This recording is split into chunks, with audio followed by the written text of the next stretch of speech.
रामकृष्ण हरी मंडळी, मी आपलं DN साबळे, स्वागत प्रॉपर्टी. खरं आज मी परत एक चांगल्याच जागेवरती आलो आहे, जिथे एव्हरेस्ट वर्ल्ड नावाचं कॉम्प्लेक्स आहे. त्याच्यातच एक 15 ते 17 वर्ष जुन्या बिल्डिंगमध्ये विथ OCCC सगळ्या बँकांकडनं लोन मिळेल अशाच पद्धतीचा विथ बाल्कनी असणारा चांगला फ्लॅट आहे, जो मोफा कार्पेट असणार आहे. मेंटेनन्स संदर्भातला जर आपण विचार केला तर मेंटेनन्स आपल्याला साधारणतः 5,000 रुपये ह्या फ्लॅटचा मेंटेनन्स असणार आहे.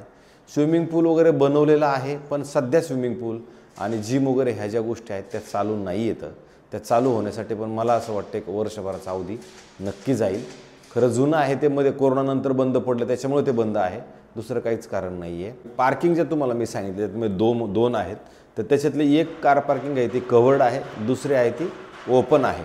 बँकेकडनं आपण कोणतेही लोन घ्यायला गेलं तर सगळ्या बँकांकडे याला लोन मिळू शकतं.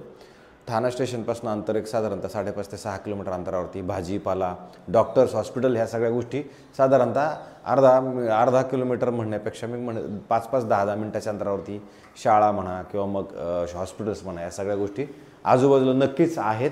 त्याच्यामुळे त्याच्याविषयी पण काही टेन्शन नाही. याचं लेआउट कसं आहे, हा फ्लॅट कसा आहे, हे सगळं मी तुम्हाला दाखवण्याचा प्रयत्न करतो. खरं तर हा जो फ्लॅट आहे हा आपण जर कंपास वाईज बघितलं तर हे कंपासमध्ये जर बघितलं तर हा ईस्ट फेसिंगचा फ्लॅट आहे. म्हणजे ज्यावेळेला बाहेर आपण जाणार आहोत त्यावेळेला हा ईस्ट आहे आणि आतमध्ये येताना वेस्ट आहे, अशा पद्धतीचा फ्लॅट आहे.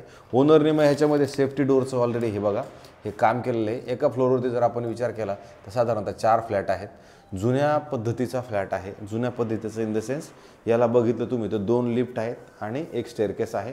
आणि मग इथे ह्या ओनरने मस्तपैकी असं वॉलड्रॉप वगैरे सगळं करून घेतलेलं आहे. ह्याला काय करायची गरज नाही, हे चांगलंच आहे. मग आपलं हे आतमध्ये गेल्यानंतर वेस्ट आहे. वेस्ट जर तुम्ही बघितलं संध्याकाळचं ऊन तुमच्या घरामध्ये प्रॉपरली हवा आणि ऊन हे नक्की येईल. हॉलची जर साईज बघितली तर बघा तुम्ही अशा पद्धतीची हॉलची साईज आहे. कारण की याचा जो कार्पेट आहे तो जुना 600 कार्पेट आहे, त्याच्यामुळे मग तुम्हाला ती एरिया जाणवतो. 600 कार्पेटचं हे घर असेल. हा त्याचा हॉल आहे. आणि हॉलनंतर जर तुम्ही समोर बघितलं तर ते TV युनिट वगैरे त्यांनी त्यांच्या पद्धतीनं बनवलेलं होतं, पण ते चांगल्या कंडिशन्समध्ये आहे. पेंटिंगची घरामध्ये 100% गरज आहे, कारण थोडंसं पेंट मारणं फार गरजेचं झालेलं आहे. आणि मग त्याच्यानंतर जेव्हा आपण ह्या घरातनं बाहेर येणार आहात त्यावेळेला तुम्हाला भली मोठी बाल्कनी तुम्हाला मात्र खूप मोठी आणि प्रशस्त असणार आहे. जिथे आता तुम्ही हे सकाळचं ऊन बघा, मला इथं सध्या मी थांबलो, सकाळचं नाही आता दुपारचं ऊन आहे. दुपारच्या वेळेला तुम्हाला असं मस्तपैकी इथं ऊन वगैरे तुमचे कपडे वगैरे सुकवायचे जरी म्हटलं तर इथं सुकू शकता. आणि वॉकिंग बाल्कनी आहे, कारण इथून आपण चालत जरी गेलं तशी लांब लचक आणि खूप मोठी अशी बाल्कनी आहे, जी तुम्हाला चांगल्या पद्धतीने इथं वापरायला याचा पूर्णपणे युटिलाइज करायला मिळते. आणि समोर जर बघितलं तर दुसऱ्या बिल्डिंग्स आहेत, पण मध्ये गॅप आहे खूप. असं एकदम बिल्डिंगला बिल्डिंग लागलेली नाही आहे, घराला घर लागलेलं नाही आहे. त्याच्यामुळे तुम्ही जर असं बघितलं तर तुम्हाला जाणवेल. आणि ह्या साईडला जर तुम्ही बघितलं तर मनोरमा नगर नावाचं हे नगर आहे. हे मनोरमा नगर आहे. तुम्हाला इकडनं जर बघितलं तर भविष्यात इकडे क्लस्टर वगैरे नक्की येईल, पण सध्या तरी SRA म्हणा क्लस्टर म्हणा त्या साईडला नक्की येणार आहे. ह्या जाळ्या वगैरे या सगळ्या त्यांनी सेफ्टी सगळ्या पद्धतशीर लावलेल्या आहेत.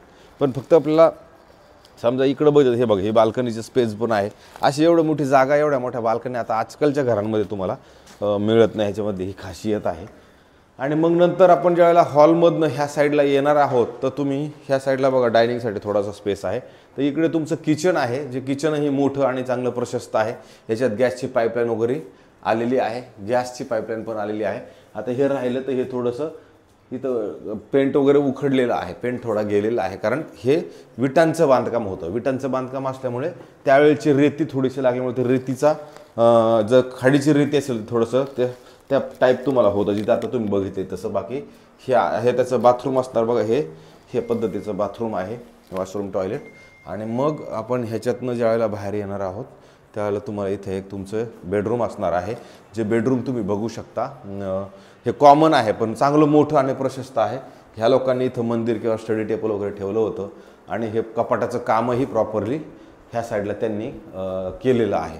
आणि मग नंतर ज्यावेळेला इकडनं तुम्ही बघितलं तर ज्या बाल्कनीमध्ये मी हॉलमधनं आलो होतो, ही बाल्कनी परत तुम्हाला तुमच्या ह्या बेडरूमला पण आहे. यांनी सेफ्टी हे लावून ठेवल्यामुळे पलीकडे मला जाता येत नाही, हे तुम्ही काढू शकता आणि पलीकडे नक्की जाऊ शकता. त्यांनी सेफ्टीच्या हिशोबाने लावलेलं आहे. त्याच्यानंतर मग समोर इकडे आपण आलो की इथं त्यांनी बघा खूप मोठं असं कव्हर करून ठेवलेलं आहे, जिथे वॉश बेसिन ठेवलेलं आहे या साईडला. आणि मग हे कपाट असं मस्तपैकी मोठं तुम्हाला स्टोरेजसाठी दिलेलं आहे. परत तुम्ही ह्या लास्ट आपण फायनल बेडरूमला आलेलो आहे. तर ह्या बेडरूमला हे लहान मुलं राहिल्या कारणाने हे सगळं चिटकून बिटकून ठेवलं आहे. तर त्याच्यामुळेच मी तुम्हाला म्हणलं पेंटिंगची आपल्याला याच्यामध्ये नक्की गरज लागणार आहे. पण बेडरूमची साईज वाईज जर तुम्ही बघितलं तर मोठी आणि प्रशस्त आहे. अधिक ह्या साईडला जरी तुम्ही बघितलं तर मस्तपैकी असं मग कपाट ऑलरेडी सेट आहे. आणि ह्या साईडला पण आपण आलो तर इथं मोठी चांगली अशी बाल्कनी आहे, जी तुम्ही इकडनं जर बघितलं तर ओपन सगळा व्ह्यू सध्या तरी ओपन आहे.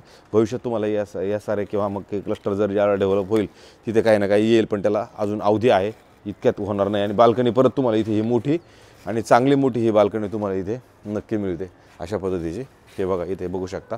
आणि त्याच्यानंतर जेव्हा आपण इकडे येणार ना तर इथं तुमचे बाथरूम पण शिल्लक आहे. आता हे बाथरूम वॉशरूम टॉयलेट तुम्हाला ह्या बेडरूममध्ये परत दिलेलं आहे. आता अशा पद्धतीचा हा फ्लॅट आहे. एव्हरेस्ट रोड कॉम्प्लेक्सचं नाव आहे. 600 कार्पेटचं हे घर आहे. ह्या मालकांना हा विकायचं आहे. विकण्यासाठी दुसरं कोणतंही कारण नाही, चांगलं कारण आहे. त्यांना भविष्यात ही काढून दुसऱ्या मोठ्या प्रॉपर्टीमध्ये त्यांनी ऑलरेडी जायचं आहे. तर याची जी किंमत आहे ह्याची यांनी किंमत ठरवताना आपल्याला 1,15,00,000 रुपये सांगितलेत. कारण की याच्यात त्यांच्या 2 पार्किंग्स असल्या कारणानं त्यांचं म्हणणं आहे की आपल्याला 1,15,00,000 हवे आहेत. समजा जर आपल्याला हा फ्लॅट आवडला तर त्यांचं निगोशिएशन करण्याची मानसिकता आहे. पण रिसेल फ्लॅटमध्ये जर तुम्ही बघितलं तर खूप मोठं निगोशिएशन होत नाही. बिल्डर सेल्स वेगळं आहे आणि रिसेलचं ज्या वेळेला फ्लॅट असतं त्यावेळेला पर्सन टू पर्सन माणूस असतो. प्रत्येक माणूस वेगळा आहे. तर त्या माणसांनुसार ह्या रिसेलचे डील होतात किंवा निगोशिएशन होतात. पण त्याच्यामुळे बिल्डरच्या याच्यामध्ये खूप मोठा गॅप असतो, पण इथे असा खूप मोठा गॅप निगोशिएशनला नसतो. आपण सगळे माझ्यावरती खूप प्रेम करताय. मला खूप चांगलं वाटते की आपण सगळ्यांनी मला खूप चांगल्या पद्धतीनं सबस्क्रायबर्स केले. चांगले लोक तुम्ही घरं बघतायत, चांगले कमेंट्स देत आहेत. मला आवडतं आहे खूप. माझ्या चुका मी त्याच्यातनं काही ना काही सुधारवत चाललेलो आहोत. तर ह्या सगळ्या गोष्टींचा तुमचा खूप सगळ्या लोकांना माझ्यावरती एवढं प्रेम दिले तर ते मला मी तुमच्या सगळ्या प्रेमाचा खूप मोठं ऋणी आहे. की भगवंत करो की मला तुमच्यासाठी कायम सतत हे काम करण्याची ऊर्जा मिळत राहो. म्हणून थोडं अजून आपण सगळ्यांनी मला सबस्क्रायबर्स करत राहिलं आणि जास्तीत जास्त घरं बघत राहिलं तर मला नक्की अजून उत्साह वाढेल आणि अजून मी चांगला काम करण्याचा प्रयत्न नक्की करेन. तर तुर्तास थांबतो मंडळी. रामकृष्ण हरे.